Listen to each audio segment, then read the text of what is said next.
Hi guys, this is Social Fire. I'm back again today and I am showcasing my Saiyan Counter-Strike Super Saiyan 3 Bardock at 100%. Before we get started, I want to give a shout out to Typhloshinobi for the awesome intro and profile picture. I love it. I hope you guys love it. But anyways, we'll get into this here.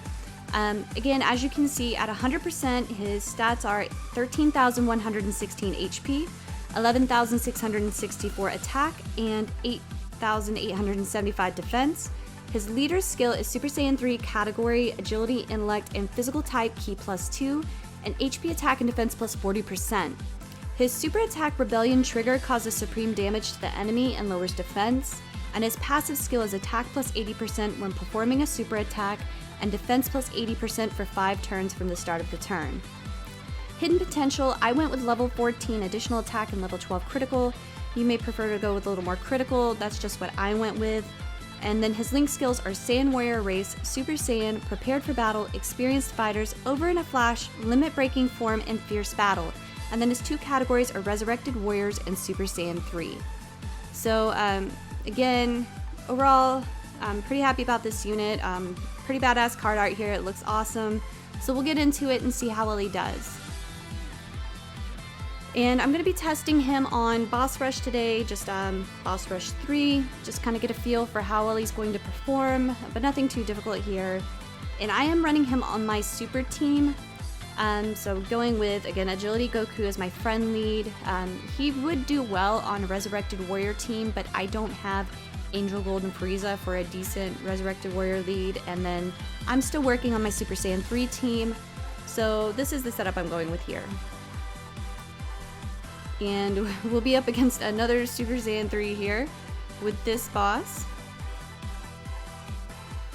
Alright, so getting started here in the first rotation, he's already paired up with Super Gogeta, which is what I wanted. Super Gogeta is a great partner for him because they both share Golden Warrior, Prepared for Battle, and Over in a Flash. So it's automatic supers pretty much for Bardock.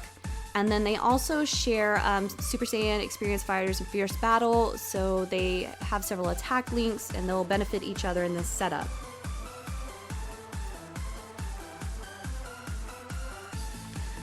Alright, so we have Gogeta coming up here first.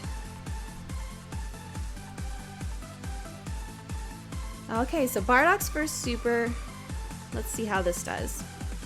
So it is against another agility type. So there's really no type advantage, and it's 442,000, so not bad.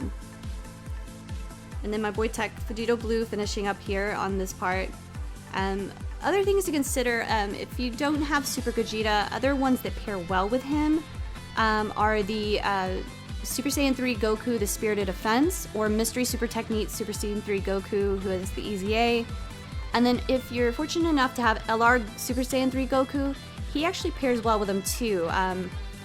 I mean, it would pair well with the Intellect version 2 of Bardock, but this one, they both share some decent skills, and that would also be a great partner for him.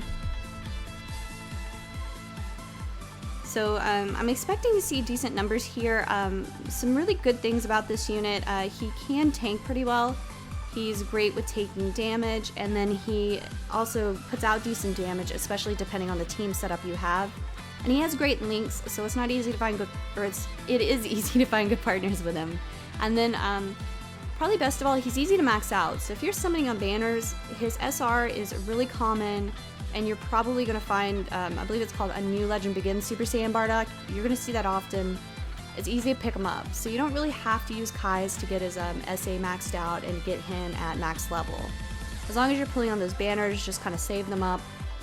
And then each one requires each dupe requires 21 medals, so it's not a bad grind overall.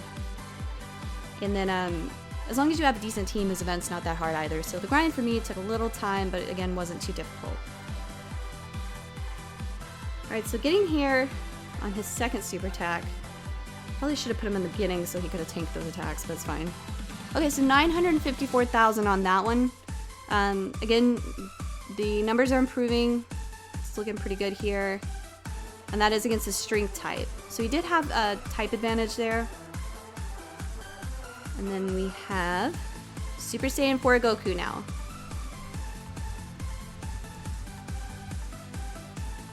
Alright, so getting into the rest of this, after a Agility Goku here finishes transforming. I'm going to keep him paired up with the Super Saiyan 2 Bardock. So I'm actually able to use Super Saiyan 2 Bardock here because he doesn't share the same name as my Super Saiyan 3 Bardock, and he's there for just kind of an extra boost. I'm kind of letting him float around a little bit and then pairing him up with Agility Goku here. So going through here, again, I'm running him on a Super type team, but some people also run him on a Rainbow Heroes team. And then looking at his stats too, we were talking about how he's a great tank and stuff. His leader skill is alright. He only gives that +2 ki, so that's a little underwhelming, I guess, but his leader skill is pretty broad. It covers several categories, so it's not bad, and you know, 40% boost is alright. And then Global doesn't have Battlefield, but for JP he can be used as a sub-leader for Battlefield during the first few stages, so that's another thing to consider with him. And right here, just use Android number 8 just to kind of keep the HP up. Again, he's not going to take much damage, so especially with an item like that, I expect it to be very, very limited in how much damage he actually takes. So we'll kind of get to see right here because we have these additional attacks coming up. Alright, so Vegeta will do his bit first. I did a previous video on him. He's another great unit too. He's definitely a hard hitter. Not in that instance, but usually. Alright. So 620,000, not bad. So again, he's putting out modest numbers right now. The passive skill is another thing I like about him because he does have a pretty good defensive boost, but he does have that turn. It only works for a certain amount of turns, so that is the downside there. That is one of the downsides of the card in general because it doesn't last very long. So he makes like 2 or 3 appearances, and then pretty much it's useless at that point. I mean, it'll last a little bit longer if you make him a floater, but in this situation, I'm keeping him pretty fixed. Alright, so coming back up again, we have Agility Goku and Super Saiyan 2 Bardock, and then Gohan, who is also here, again, just for that benefit there.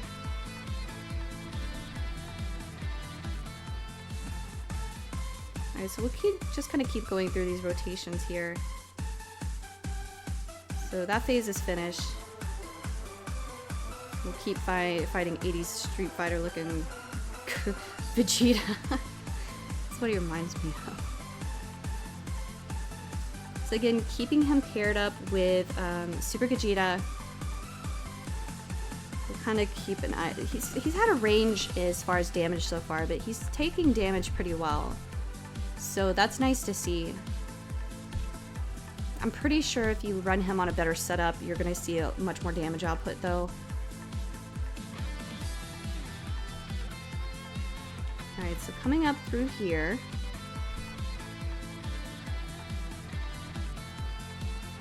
So we'll get Super Gogeta out of the way.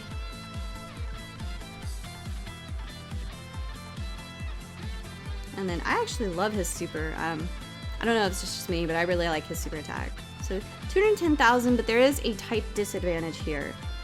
So a little underwhelming right there, but not too bad. Again, especially considering the circumstance, it is a tech boss at this point, at least in this phase.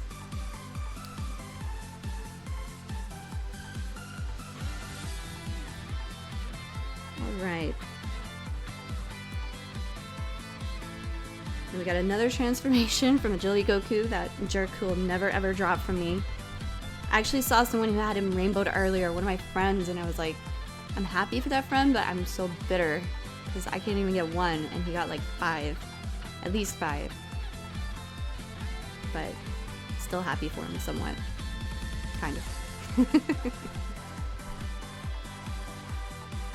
Alright, so that's probably concluding this part.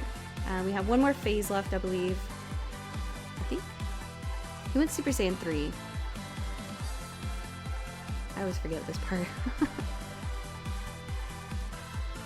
So again, keeping them together here, and I moved him to the front here because he got that Dokkan, which is going to be really nice. I'm really excited to see what happens there. And then to tank those additional attacks again at the beginning. Alright, so let's see what happens here. Dokkan mode. Alright, 1, 2, 3, 4. Okay, nice. That thing zips off sometimes, and I'm always worried I'm gonna miss them while recording. So this should be pretty good.